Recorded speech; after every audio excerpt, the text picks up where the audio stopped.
और ब्रह्मा जी को संशय हो गया ठाकुर जी पर।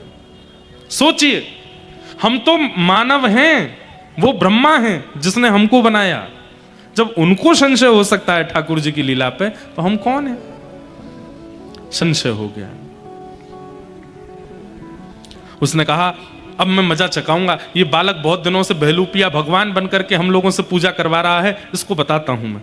और जैसे ही ठाकुर जी अपना हाथ धोने के लिए जमुना जी गए। अच्छा एक बात, भागवत जी में इतना सुंदर वर्णन है, ठाकुर जी जमुना जी का जल कैसे पीते हैं।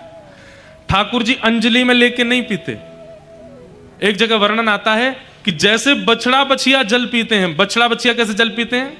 अपना मुख जमुना जी में डुबो करके और फिर ऐसे मुंह चला के पीते हैं। ठाकुर जी क्या करते हैं? घुटने पे बैठ के अपने दोनों हाथ का टेक लगा के ठाकुर जी भी अपने ओष्ठ डुबा लेते हैं जमुना जी में, और फिर जमुना जी का जल पीते हैं। गैया बछड़ा बछिया जैसे जल पीती हैं, वैसे ही ठाकुर जी जल पीते हैं जमुना जी का। आप मत पीने लगना, आपके लिए तो भैया वो पूजनीय है, आप तो उनकी पूजा करो, वंदन करो। आपके लिए नहीं बता रहा हूं मैं, ठाकुर जी के लिए बता रहा हूं। और कई बार तो बछड़ा बछियाओं के संग ही जल पीते हैं ठाकुर जी, लेकिन उसमें रूप कैसा होता है? बछड़ा बछिया लाइन से इधर है, सबसे आगे ठाकुर जी।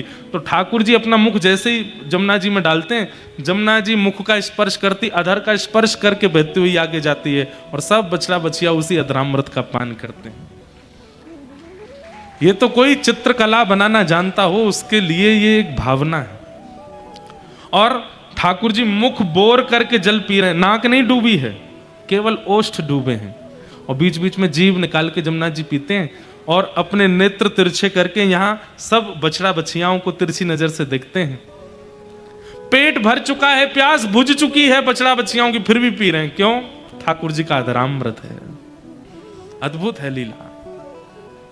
तो भगवान जैसे जल पीने के लिए गए, सब ग्वाला पत्तल आदि समेट रहे थे, इतने में ही ब्रह्मा जी आए और चुटकी बजा करके सब ग्वाल बालों का हरण करके ब्रह्मलोक ले गए। अकेले रह गए ठाकुर जी।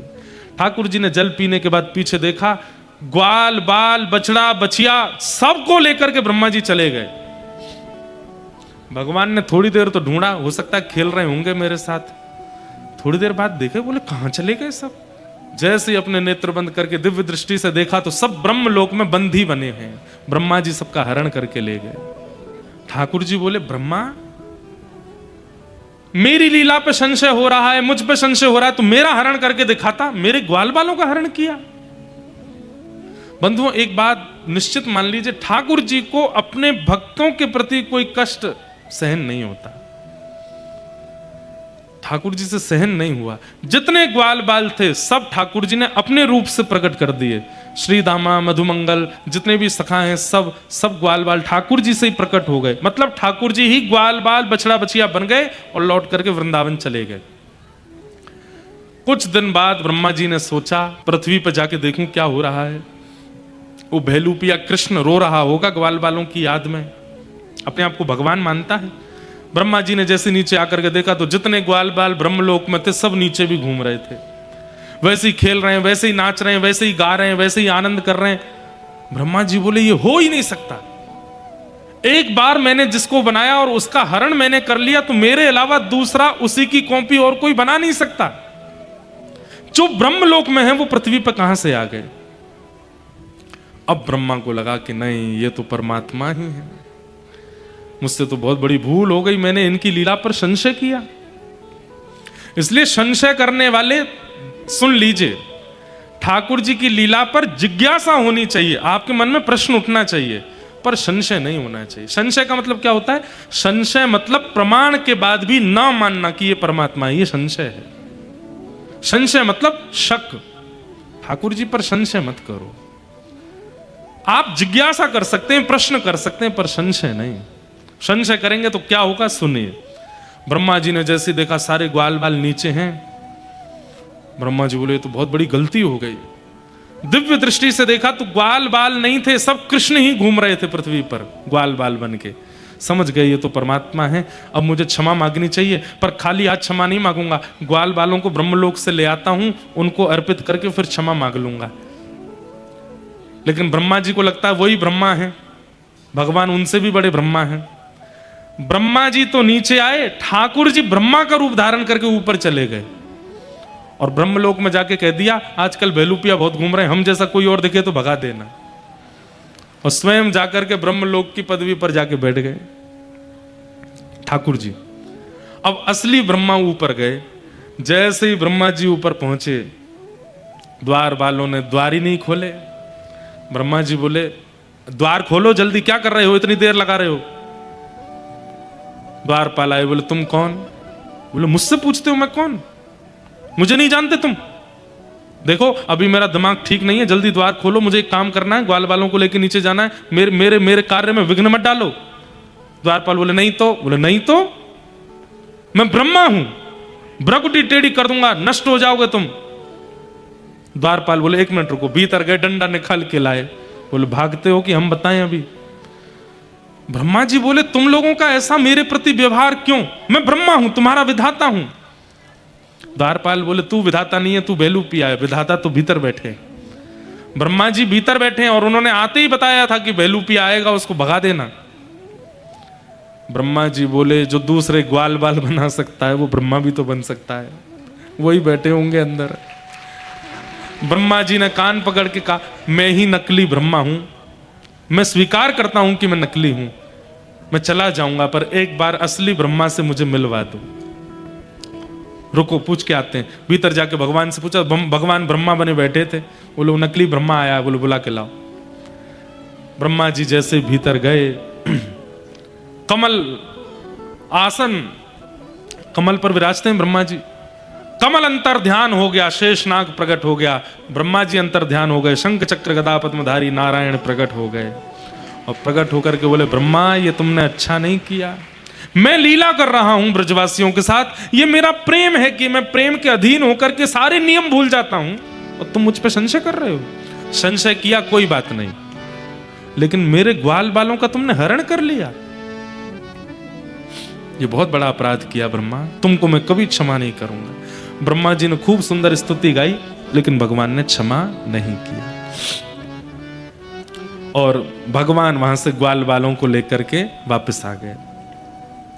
वृंदावन में आकर के भगवान ने मधुर मधुर कुछ लीलाएं की, मैया से लड़न लगे। मैया से बोले मैया अब छोटी गैया नहीं चराऊंगा, अब तो मैं बड़ी बड़ी गैया चराऊंगा। मैया ने गर्गाचार्य जी सांडिल्य मुनि को बुलाया, बोले मुहूर्त देख लीजिए। सांडिल्य मुनि बोले मैया तुम्हारो लाला मुहूर्त देख के ही रोवे, आज ही सबसे बढ़िया मुहूर्त है। बोले कहा? बोले आज गोपाष्टमी है, आज गैयाओं का प्रादुर्भाव दिवस है, आज ही लाला को तिलक करो। और ठाकुर जी का तिलक करके ठाकुर जी का नाम आज गोपाल हुआ। और श्री ठाकुर जी पहली बार गैया चरावे गए। गौचारण लीला हुई। तत्पश्चात 2 बार अग्नि लगी, दोनों बार भगवान अग्नि का पान कर गए।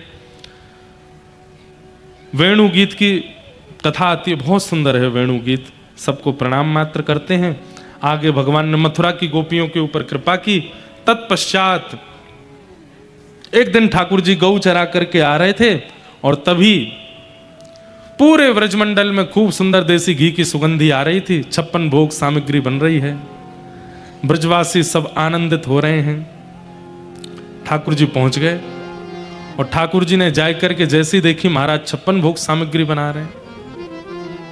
भगवान ने जाके यशोदा मैया से पूछी, मैया ये 56 भोग कौन के काजे बनने हैं? ये इतनी सारी सामग्री कौन के काजे बनाई जा रही हैं? यशोदा मैया बोली लाला मुझे मत पूछ, मैं बहुत व्यस्त हूं, तू नंद बाबा के पास जा। नंद बाबा के पास जाकर के ठाकुर जी पूछ रहे हैं, मैया बाबा ये 56 भोग सामग्री कौन के काजे बन रही है?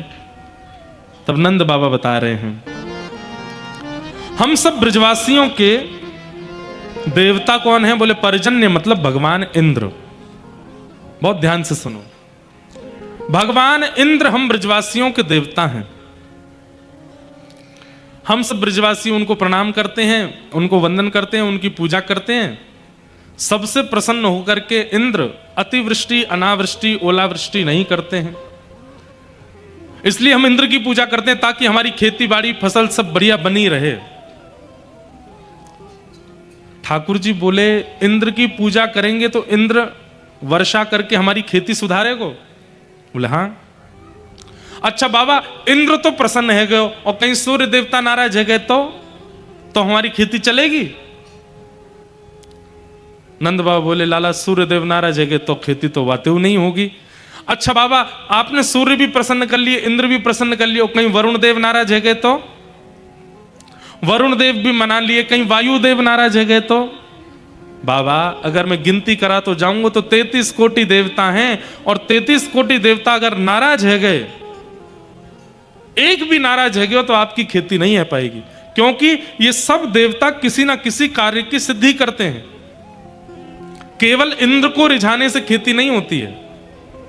लाला तो फिर हमें कहा करना चाहिए? बोले पेड़ हरो भरो करनो है तो जड़ में पानी डारो। ऐसे ही 33 कोटि देवता प्रसन्न करने हैं तो इनके मूल आधार, इनकी मूल जड़ नारायण है। नारायण यदि तृप्त हो गए तो सब तृप्त हो जाएंगे, और वही नारायण हमारे ब्रजमंडल में गोवर्धन नाथ के रूप में विराजमान है। चलो सब गोवर्धन पूजवे के काजी। कितने बरस के हैं ठाकुर जी? 7 बरस के। अब 7 बरस का बालक यदि कोई ऐसी बात करे कोई मानेगा? कोई नहीं मानेगा, किसी ने नहीं मानी। लाला तू आजकल को बालक और हमको आके समझाएगा कि इंद्र की पूजा करें हम, कि गोवर्धन की पूजा करें? ठाकुर जी बोले मैं रोक नहीं रहे हो आपको, आप चाहो तो इंद्र की पूजा करो, पर मैं अपना अगलो दल बनाऊंगा। जिनको गिरिराज जी की पूजा करनी हो, जिनको 33 कोटि देवता प्रसन्न करने हो, वो मेरे पास आ जाओ। ठाकुर जी कोने जाके खड़े हुए तो जितने छोटे छोटे ग्वाल बाल थे सब ठाकुर जी की तरफ, कुछ गोपियां ठाकुर जी की तरफ, कुछ बड़े बुजुर्ग भी ठाकुर जी की तरफ, लेकिन युवा जितने भी थे वो सब ठाकुर जी की तरफ चले गए। बूढ़े बुजुर्ग जो वर्षों से पूजा करते आए इंद्र की, उन्होंने की अब हम क्या करें? बोले या बार लाला की बात मान करके इंद्र की पूजा कर लो। बूढ़े बुजुर्गों ने कहा बोले लाला इंद्र की पूजा अगर हम करेंगे तो हमें कहां मिलेगा? ठाकुर जी बोले तुमने कभी इंद्र के दर्शन किए? बोले नहीं किए। बोले अगर तुम मेरे गिरिराज बाबा की पूजा करोगे, गिरिराज बाबा प्रकट होके दर्शन देंगे। जैसे ही सुनी देवता प्रकट है के दर्शन देंगे, तुरंत सब ब्रजवासी राजी है गए। बोले लाला फिर तो हम चलेंगे। और सब ब्रजवासी अपने अपने घर से 56 भोग सामग्री बैलगाड़ी में सजाए करके महाराज श्री गिरिराज जी की ओर जा रहे हैं। यहाँ गोवर्धन पूजा अभी चल रही है, ठाकुर जी भोग अरोग रहे हैं। आप सब लोग मेरे साथ में अभी खड़े रहो, खड़े है गए तो खड़े ही रहो। अब ठाकुर जी के उत्सव में सब लोग प्रेम और भाव से बस गिरिराज बाबा को दर्शन करते रहो। ब्रजवासीन को लेकर के ठाकुर जी श्री गिरिराज जी पहुंचे। वहां जाकर के मानसी गंगा से गिरिराज जी को अभिषेक किया, दुग्ध स्नान करा करके गिरिराज बाबा की पूजा करी, 56 भोग सजाए हैं। और महाराज 4 भुजा वारे श्री गोवर्धन नाथ जी प्रकट है करके ब्रजवासी से कह रहे हैं लाओ ब्रजवासियों भोग, लाओ ब्रजवासियों भोग। गिरिराज पर्वत के ऊपर श्री ठाकुर जी प्रकट भये हैं और प्रकट है करके सब ब्रजवासी इनको दर्शन दे रहे हैं। बोल गिरधर लाल प्यारे की जय, गिरिराज धारण की जय। जय में इतनी कमजोरी कैसे है? घी वाली जय बोलो जोड़ते। बोल गिरिराज धारण की जय, श्री गोवर्धन नाथ की जय। प्यारे गिरधर लाल जी आज बढ़िया मधुर 56 भोग अरोग रहे हैं। दर्शन हो रहे हैं सब लोगन को? सब लोगन को है रहे दर्शन? ना है रहे भैया कराए दो, सबन को दर्शन कराए दो। अब है रहे। जय हो। बोल गिरधर लाल प्यारे की। श्री गोवर्धन नाथ प्रकट भय। ब्रजवासी ने श्री गिरिराज जी को पूजन कियो। पूजन करके अपने अपने घर की सामग्री लेकर के श्री गिरिराज बाबा के सन्मुख गए। सबकी सामग्री को श्री गिरिराज जी ने भोग लगायो। तभी वहां इंद्र आए। नारद जी ने आकर के वहां की कुछ सामग्री ले जाकर के इंद्र को पवाई दी। इंद्र को क्रोध आयो और इंद्र ने मेघमालाओं को जाकर के आज्ञा की कि जाकर के ऐसी मूसलाधार बारिश करो कि ब्रजमंडल डूब जाए। पर बादल अभी आ रहे हैं, हम आज नहीं बुलाएंगे। आज तो ठाकुर जी को प्रेम से पान दो। आज ठाकुर जी प्रेम से भोग अरोगेंगे और भोग अरोगवे के बाद में कल गिरिराज जी धारण करेंगे अपने नख पे। वहां से हम लोग कथा का श्रवण करेंगे। दूसरा, आज प्रेम और भाव से प्यारे लाल जी पधारे हैं। मैं कथाओं में कहा करता हूं बंधुओं कि श्रीमद् भागवत की कथा हमारे जीवन में आना, श्रीमद् भागवत की कथा कराना, श्रीमद् भागवत की कथा करना, श्रीमद् भागवत की कथा श्रवण करना, ये सब पुण्य में नहीं गिने जाते हैं। आप यहां कथा सुन रहे हो, इसका आपको पुण्य मिलेगा ऐसा नहीं सोचना। पुण्य का मतलब क्या है? जब हम पुण्य करते हैं, अच्छे कर्म करते हैं, तो उस पुण्य के बदले, पुण्य एक प्रकार का धन है। जैसे आप नौकरी करके, व्यापार करके धन कमाते हैं, ठीक वैसे ही आप सत्कर्म करके पुण्य कमाते हो। जिस प्रकार नौकरी व्यापार करके धन कमाते हो, उस धन से अपनी इच्छाएं पूर्ति करते हो इस संसार में, ठीक वैसे ही अच्छे कर्म करके जब आप पुण्य कमाते हैं, तो वो पुण्य धन के रूप में आप खर्च करते हो परलोक में, यहां से जाने के बाद। और वो पुण्य किस रूप में प्राप्त होता है कि आपको स्वर्ग प्राप्त होगा। फिर वहां स्वर्ग में आपको खाने पीने के लिए बढ़िया सामग्री मिलेंगी, रहने के लिए बढ़िया कक्ष मिलेगा, भोग भोगने के लिए सारी उपभोग वस्तु प्राप्त होंगी, लेकिन उनके बदले वहां धन नहीं, वहां पुण्य ही चलेगा। जैसे स्वर्ग में आपको बढ़िया कक्ष में रहना है, तो फिर आपके उतने पुण्य लगेंगे, तब आप उस कक्ष में रह सकते हो। स्वर्ग में कभी बुढ़ापा नहीं आता, स्वर्ग में कभी दाढ़ी मूछ नहीं आती, स्वर्ग में मोटापा नहीं आता, स्वर्ग में कभी झुर्रियां नहीं पड़ती, हमेशा आप सुंदर ही बने रहोगे। वो सब पुण्य के बदले ही आपको प्राप्त होता है। जैसे यहां सुंदरता प्राप्त करने के लिए आपको अपना श्रृंगार करना पड़ता है, लेकिन उसमें धन लगता है। ऐसे ही स्वर्ग में सुंदर रहने के लिए आपके पुण्य लगते हैं। लेकिन होता क्या है? पुण्य क्षीणे मर्त लोकम विशंति। जैसे ही आपके पुण्य खत्म होंगे, फिर क्या होगा? आपको फिर से धरती में भेज दिया जाएगा, जाओ फिर से पुण्य कमा के लाओ। तो ये पुनरपि जननम पुनरपि मरणम, बार बार जन्म मरण चलता रहता है। लेकिन व्यक्ति जब भक्त हो जाता है ना, पुण्य नहीं कमाता, जब वो भक्त हो जाता है तो भक्ति कमाता है। और भक्ति जब कमाता है तो फिर उसको स्वर्ग नहीं मिलता, उसको नरक नहीं मिलता, उसको वैकुंठ प्राप्त होता है। और वैकुंठ जाने वाला व्यक्ति फिर पुनश्च कभी नहीं। जो राम जी के उपासक हैं वो साकेत जाते हैं, जो कृष्ण के उपासक हैं वो गोलोक धाम जाते हैं, और जो सब रूप में नारायण का दर्शन करते हैं वो वैकुंठ जाते हैं। और यहां जाने वालों का पुनर्जन्म नहीं होता। और पुनर्जन्म होता भी है तो कब होता है? जब ठाकुर जी आएंगे। जैसे अभी कल की रूप धारण करके ठाकुर जी आएंगे, फिर सतयुग में ठाकुर जी किसी अन्य रूप में आएंगे। तो जब ठाकुर जी आते हैं तो ठाकुर जी के समय में जितने भी लोग ठाकुर जी के आसपास रहते हैं वो सब वैकुंठ से आते हैं। कहां तक है? राक्षस भी वैकुंठ से ही आते हैं, जय और विजय। वही रावण और कुंभकर्ण बन के आते हैं, वही दंतवक्र शिशुपाल बन करके आते हैं, वही हिरण्यकश्यप हिरण्याक्ष बन करके आते हैं। तो हम लोग पुण्य की प्राप्ति के लिए कथा नहीं सुन रहे हैं, हम तो भक्ति की प्राप्ति के लिए कथा सुन रहे हैं। हमको पुण्य नहीं चाहिए। श्रीमद् भागवत कथा सुनने से कोई पुण्य नहीं मिलता, और ना ही पुण्य की कामना होनी चाहिए। पुण्य के लिए असद व्यक्ति की सहायता करो, गरीब बालकों को पढ़ाओ लिखाओ, गरीब कन्याओं का ब्याह करो, लाचार गौवंश के लिए बढ़िया सुंदर व्यवस्था कर दो, कोई किसी चीज के अभाव में है उसको वो वस्तु प्रदान कर दो, बढ़िया स्कूल बनवा दो, किसी की फीस माफ करवा दो, सर्दी का समय चल रहा है जिनके पास सामग्री नहीं उनको कंबल बांधो, ये सब पुण्य होते हैं। कथा सुनना पुण्य नहीं है, कथा सुनना तो फल है, किसी पुण्य का फल है कि आप कथा सुन रहे हो। कथा पुण्य नहीं है। और अगर आप इसको पुण्य के रूप में स्वीकार कर रहे हो तो बहुत बड़े लाभ से वंचित हो रहे हो। मतलब खरीदी तो आपने 80 लाख रुपए की मर्सिडीज, लेकिन भर के ला रहे हो उसमें गौशाला से गोबर, भर के ला रहे हो उसमें भूसा, ऐसी बात हो जाएगी। मिला तो आपको चांदी का कटोरा है, लेकिन उसमें केवल मिट्टी भर करके रखते हो, ऐसी बात हो जाएगी। अगर आप कथा से पुण्य की कामना कर रहे हो तो पुण्य नहीं। भागवत तो फल है, कथा सुनना एक स्वयं में फल है। इसलिए कथा से कृष्ण की कामना करो, ठाकुर जी की कामना करो। और एक और बात कहते हैं बंधुओं, अभी हमने द्वारिका में कथा कही ना, तो वहां एक नवीन भाव हृदय में आया। 2024 की कथा का केंद्र बिंदु हमने ये रखा कि अब हम ठाकुर जी से ठाकुर जी को भी नहीं मांगेंगे, हमको भगवान भी नहीं चाहिए। तो हे ठाकुर जी ऐसी कृपा कर दो, हमको खूब सत्संग प्राप्त हो, हमको संतों का संग प्राप्त हो, हमें वैष्णवों की सेवा प्राप्त हो, हमें संतों की सेवा प्राप्त हो।